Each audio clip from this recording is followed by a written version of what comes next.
Hey guys, Sarah here. Welcome back to another video. And as you can see, we've got a huge mess going on in the background. We have a table filled with mock building supplies. We've got the city going on in the background. We've got our backlog, and you can see my work desk is even more filled with Lego. There is Lego on the ground. There is, and what is there? There's a doggy under the table. But let me tell you, this weekend was fantastic because we came up with something fantastic that we want to do on the channel with you.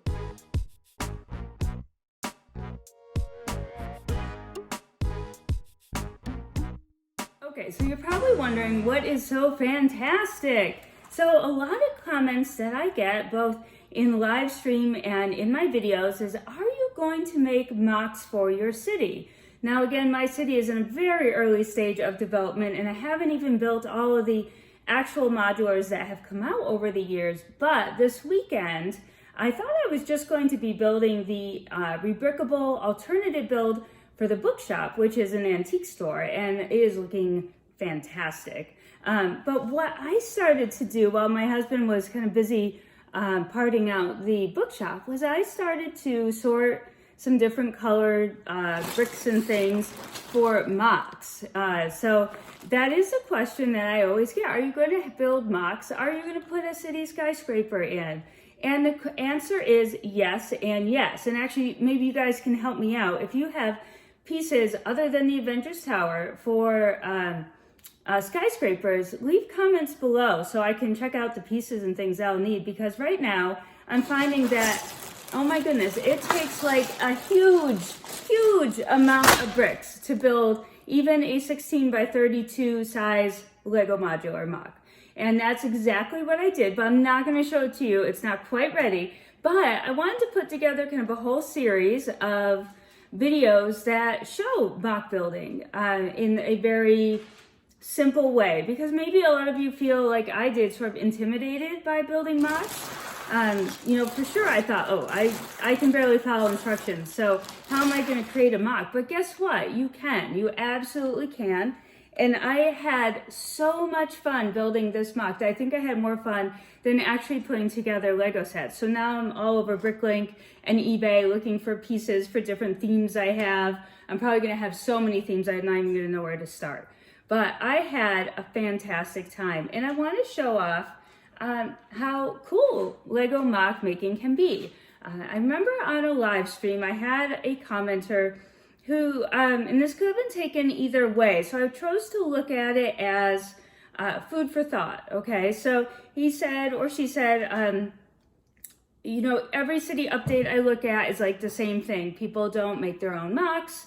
You know, it's only the buildings that you see kind of deal, and it's kind of boring and all that kind of stuff. So yeah, I hear that. We all have the same buildings. It's what we do in the details that matter, and the placement and our stories that we add to the city. But I get that mocks are cool and they express our individuality and our creative imaginations and things like that. But, you know, it is part intensive. It is time intensive and part intensive, and that can also be a little stressful.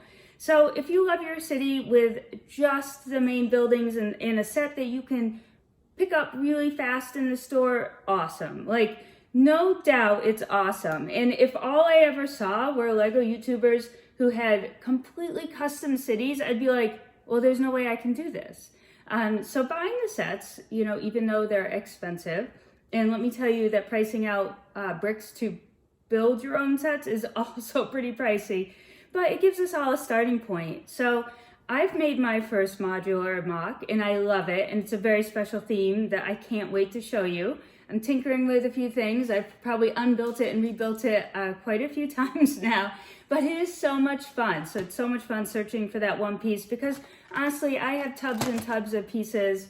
I have them over here on the chair. I have them down there on the floor. I have toolboxes filled with tiny parts, and it's just about getting symmetry and colors together, and that's where it's tough. I mean, I have tons and tons of bricks, but I do not want a modular that is this color.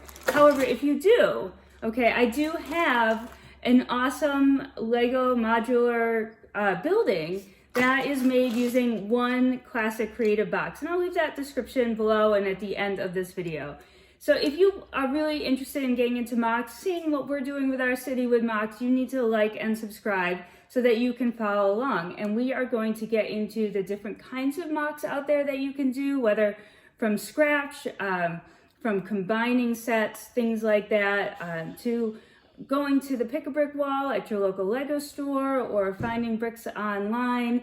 There's so many ways to get into MOC building, and I'll share a sneak peek at my very next theme, which my son helped me come up with today, and he had some great suggestions for colors and what we should pick up. It even includes a little video character, and it includes maybe some old Lego movie sets, pieces from that. So here's a sneak peek, and I'm going to show it real fast.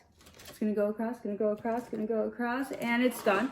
So that will be the next one that we are working on. But in the next week or so, I'm going to show you the one that I'm currently working on and tell you a little bit more about the process. But definitely stick around for more MOCs coming up, because I am now like addicted to MOC making. My husband can build the rest of the modulars. He loves that just sit and build kind of thing, and I'm going to make all the MOCs. So he's really clever when it comes to piece usage. So I will be getting some help from him too. So if MOCs are in your future, then make sure to drop a comment, and I will see you in the next video.